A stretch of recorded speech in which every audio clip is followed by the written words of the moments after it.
yung mga natutunan ko sa mga stories na binibigay nila sa Filipino, sa English, at yung mga life lessons na ito, nagamit ko sa buhay ko. Like for example, yung mga lessons ng pagpapakumbaba sa kapwa, yung pagiging mabuting tao, lahat yun ay nagamit ko sa buhay ko hanggang ngayon. Kaya siguro masasabi ko na yung tagumpay ko sa kung nasaan man ako ngayon, yan ay attribute ko o mapapasalamatan ko sa aking mga naging guro nung elementary, nung high school, at maging nung college. When I was still a student, I remember my teachers would remind me about and teach me about excellence.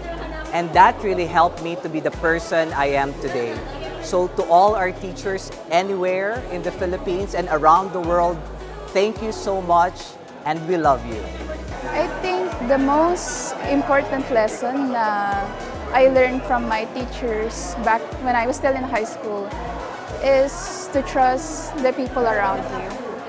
I guess yung teachers ko before, yung mga advisors ko before, lagi nilang tinitreasure yung moments na nagkakaroon ng camaraderie yung mga students. And I think that's a beautiful thing kung iisipin natin. Kasi not only do they encourage yung educational stuff, but they also encourage yung beauty ng camaraderie.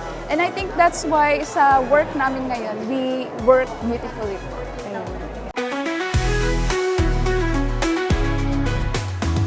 Tugasin ang ganda ng buhay. Magiging Pilipino ay iwagayway. Tayong lahat ay sama-sama. Maging inspirasyon ng bawat isa. Mga gurong lubos ang malasakit. Pasasalamat na itadaan sa awit. At ang ating kinabukasan kanilang kagalakan. Mga kwentong babaunin mapakailan pa nga. Mga gurong lubos ang malasakit pa sa bawat isa. Mapupulo ang naguro ang lahat ng pag-asa. Mga gurong lubos. Taas ang bandera ng bawat Pilipino. Saan man sa mundo panalo ang puso Pinoy. Taas noo saan man makarating. Dala ang kultura at alak ng puso. Of the world we love Filipino at heart. Tayong lahat ay sama-sama. Maging inspirasyon ng bawat isa.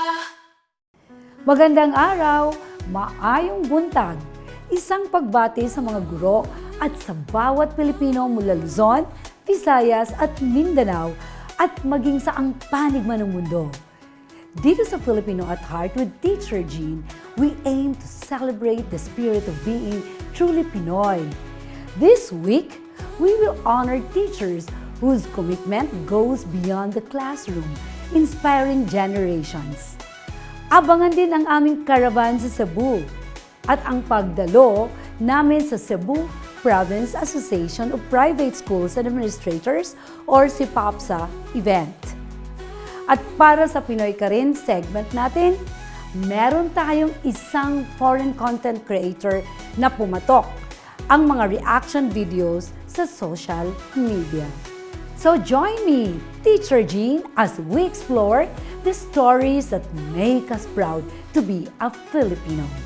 Dito lang sa Filipino at Heart, Pusong Pinoy, Pusong Guro with Teacher Jean.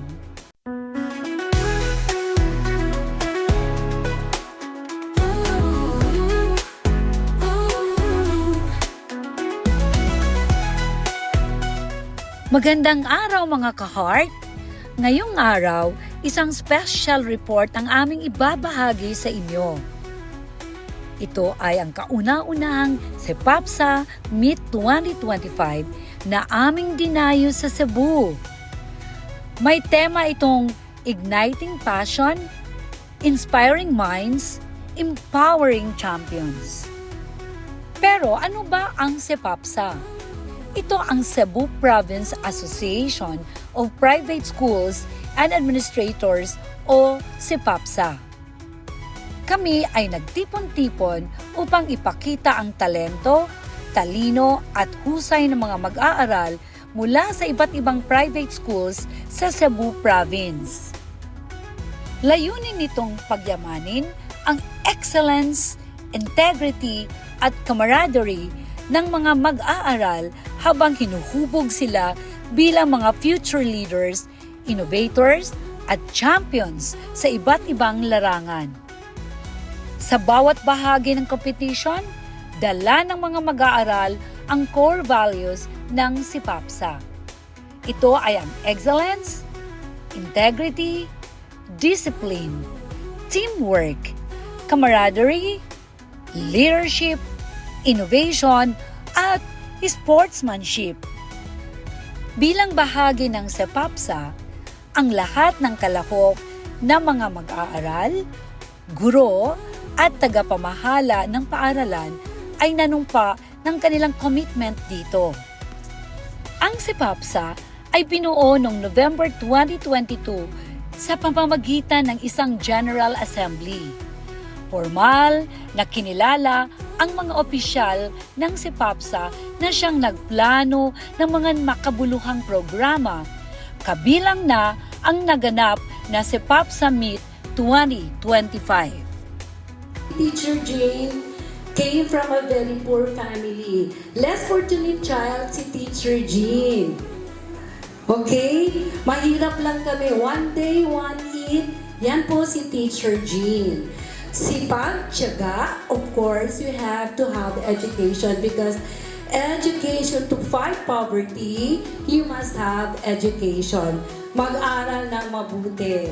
Si Teacher Jean, I was a working student when I was in college para lang makapag-aral. So you are so blessed kasi ang mga magulang ninyo ay may capacity na makapag-aral here sa private school. Kaya magiging masipag at mabait.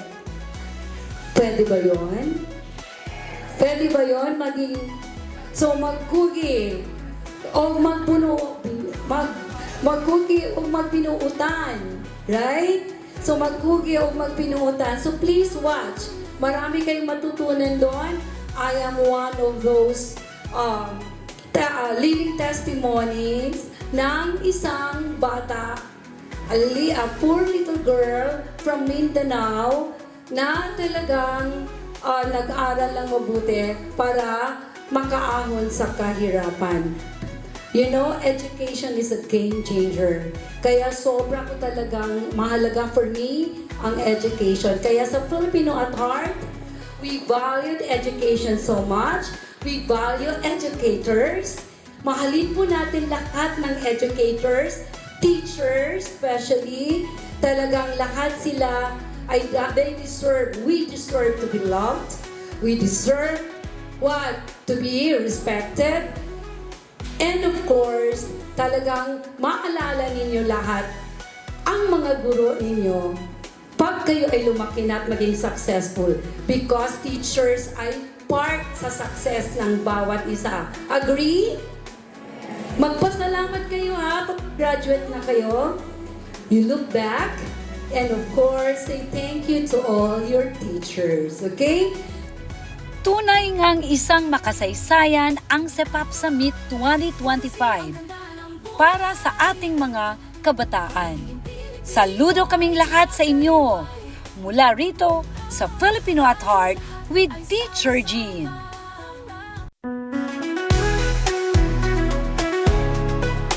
Teacher Jean, way back when we were in high school, she taught us the importance of self-confidence. She encouraged us to participate in various activities like dancing to help us discover and develop our talents. Teacher Jean was truly passionate about teaching and dedicated to shaping her students' futures. I would like to express my sincere gratitude to her for being a remarkable mentor and for helping us to become individuals what we are today. I remain deeply thankful and grateful to Teacher Jean for her generosity and positive impact she has on our lives. Si Ma'am Jean po ay napakasiglang teacher namin noon kasi siya po nagbibigay sa amin ng encouragement, no? So kasi siya din nagturo sa amin na ipakita yung talent namin. So yun, inano kami ng isang dance troupe, no? Pinag-ensayo niya kami ng maigi, tapos pinapasayaw niya kami sa eskwelahan lahat ng mga activities. At saka po, isa rin itong ginawa niya para sa amin para hindi lang sa pag-aaral, kundi mailabas din namin, maipakita din yung mga talent namin sa pagsasayaw, pagkanta at sa iba pa. So, nagiging inspirasyon po namin si Ma'am Jean kasi sabi po niya, pwede ipagsabay yung talento at saka yung talino, no? Sa eskwela, sa pag-aaral at paggawa din ng mga gawain through our, lalo na sa mga extracurricular activities. For me, so she's a woman na very strong, no? Kasi nahati niya yung oras niya sa career, sa being a mother, being lalo na sa mga kapatid niya, sa mga parents niya, at sa eskwela din kami din. So parang multiple yung multiple tasking, multiple events, pero kayang gampanan ni Ma'am Jean yung lahat. No? So isa yung sa mga learnings na nakapagbigay sa akin ng parang may magandang bukas talaga na nag-aantay basta't magtiyaga. No? Sipag at tiyaga na talaga yung kailangan.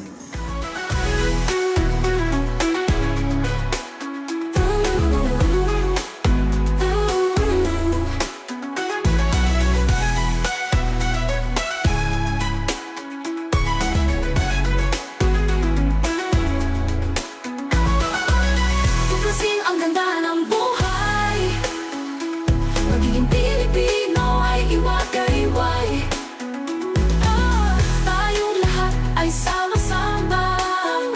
Maging inspirasyon ng bawat isa. The one who love Filipino at heart. Tayong lahat ay sama-sama. Maging inspirasyon ng bawat isa.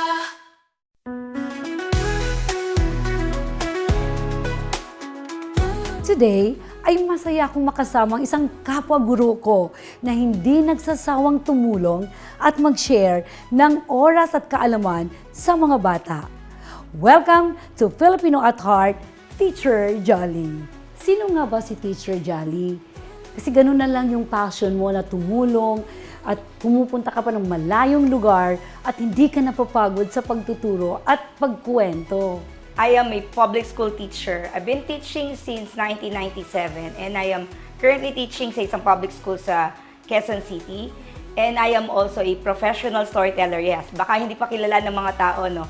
Meron po tayong mga kwentistang Pilipina tulad ko. Galing. At recently, nagbuo rin ako ng isang project. Ang pangalan nito ay Project Buklat.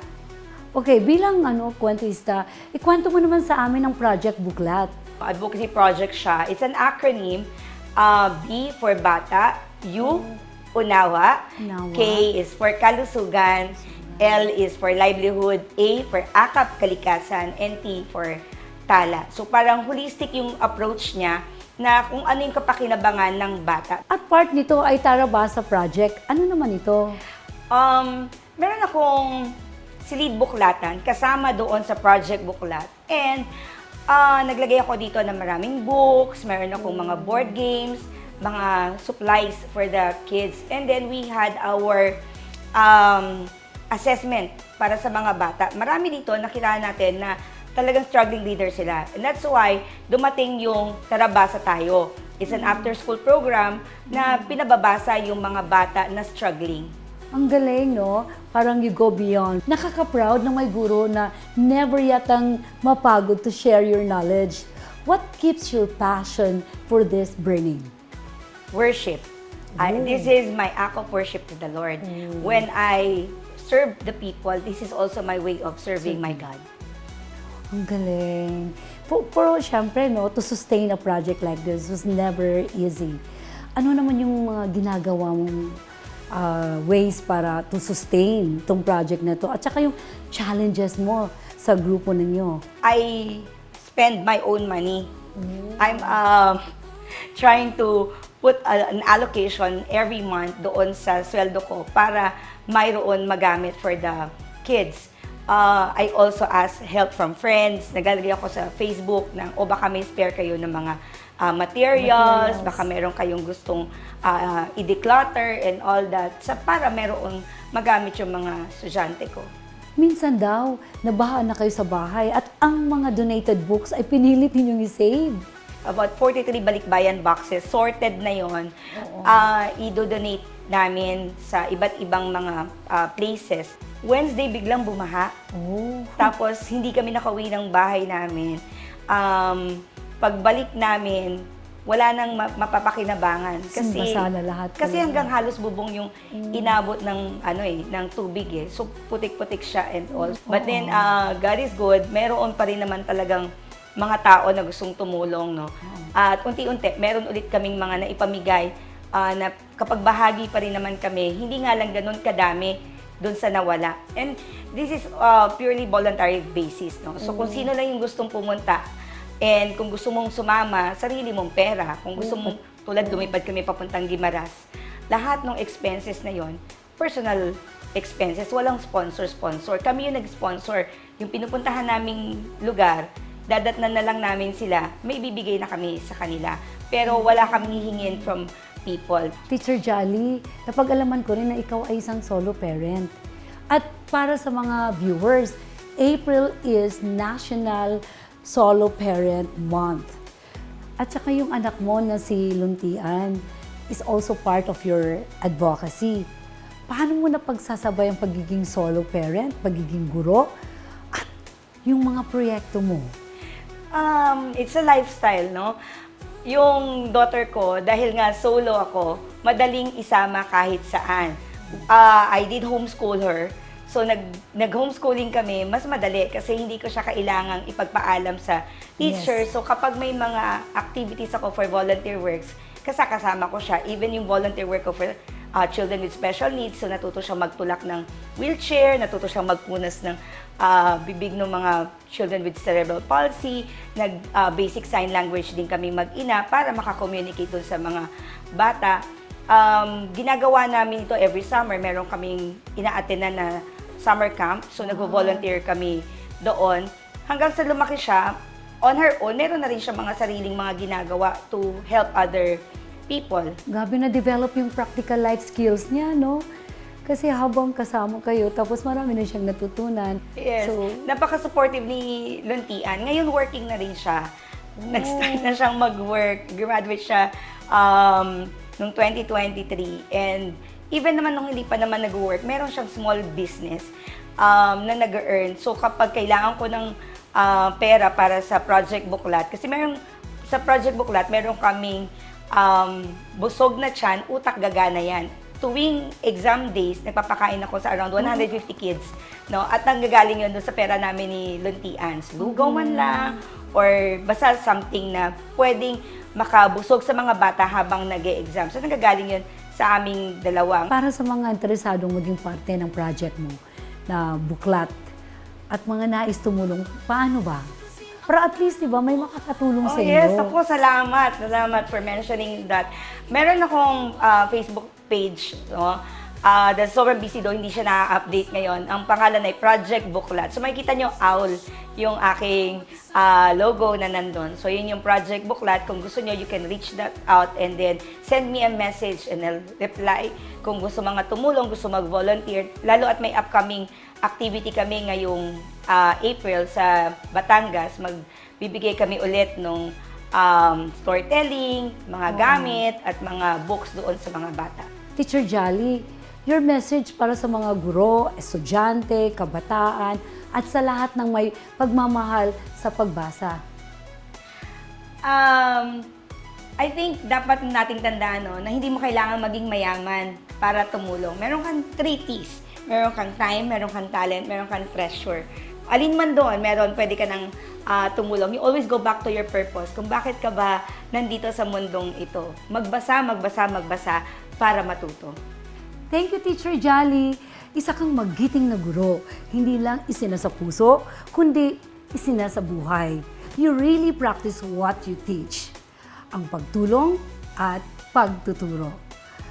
Tutok lang at magbabalik pa ang, sabayan mo ako, Teacher Jolly. Filipino at heart, pusong Pinoy, pusong guro with Teacher Jean.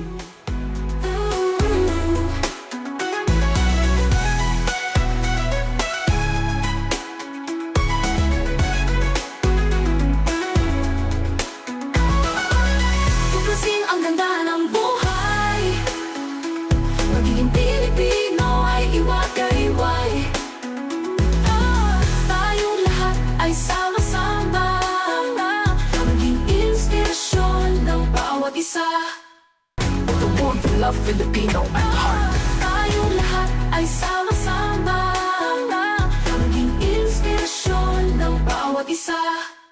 Tayong lahat ay sama-sama, maging inspirasyon ng bawat isa. Dito sa Filipino at Heart with Teacher Jean, ang good vibes ay hindi lang pinapasa-pasa, walang negativity, at palaging Pinoy pride ang inispread. Naku, excited ako i-present itong Pinoy ka rin segment kung saan ibinahagi natin ang mga kwento ng mga foreigners na may pusong Pilipino na hindi lang namangha sa ating kultura, kundi talagang minahal ito. Some of them fell in love with Filipino music, food, traditions, at may ilan pa ngang naging honorary Filipino citizens tulad ni Becoming Filipino. This time, sa Pinoy ka rin, isang British YouTuber at content creator na nagsimula sa gaming, pero ngayon, isa ng certified fan ng Pinoy talents and culture. Let's watch this.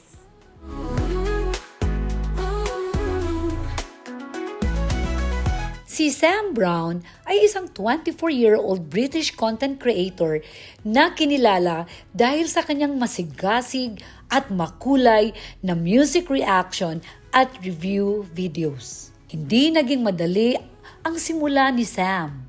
Mula sa paggawa ng magic trick videos, lumipat siya sa gaming content, particular sa Minecraft.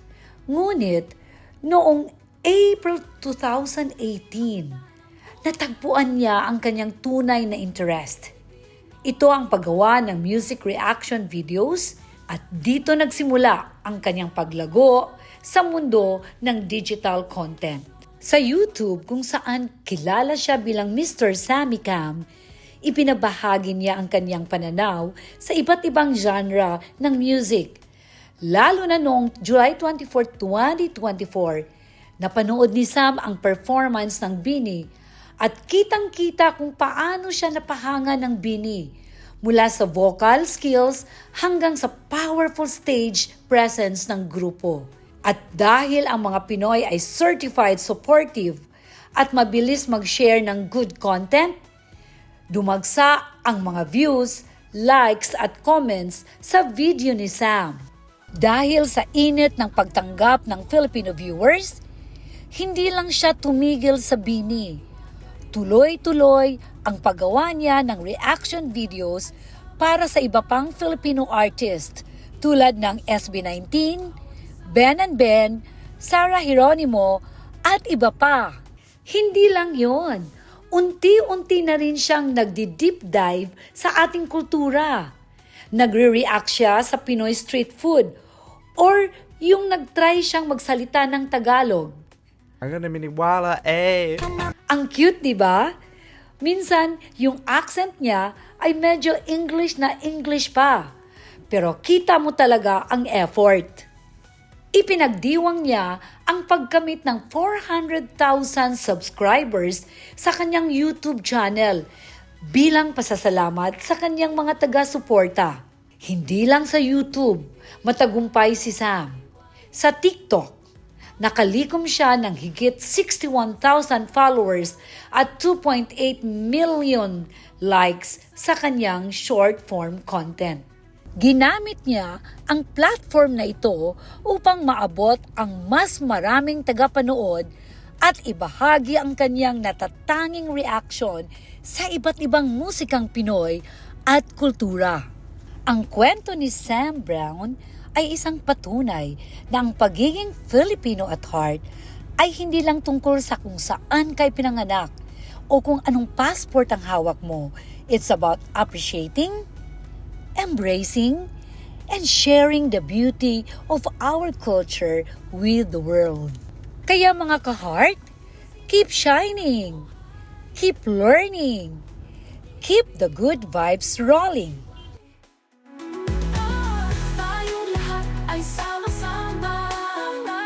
Salamat sa pagsama sa amin today. Tiyak na may mga natutunan kayong aral sa ating mga bisita at segments na napanood ninyo. Kung gusto niyo ulitin ang ating episode, ito ay available sa ating mga social media accounts flashed on your screen. Please follow, like, and share. Magkita na punta sa sunod, diri sa Filipino at Heart, Pusong Pinoy, Pusong Guro with Teacher Jean. Bye! Filipino at Heart would like to thank MC Grazing Table, Mr. Bean's Coffee Bar, Aroma de Amor, J&V's Catering, Imprenta Republica Printing Services, On the Snap, Photoman, and Photo Booth by Photography, Ablasa Creatives Advertising, Grill and Guzzle Korean Barbecue Food Cart, TRS Duran Lights and Sounds, our main events, Penny Piggy Fen, Starlight International School, Sugard Food Supplement.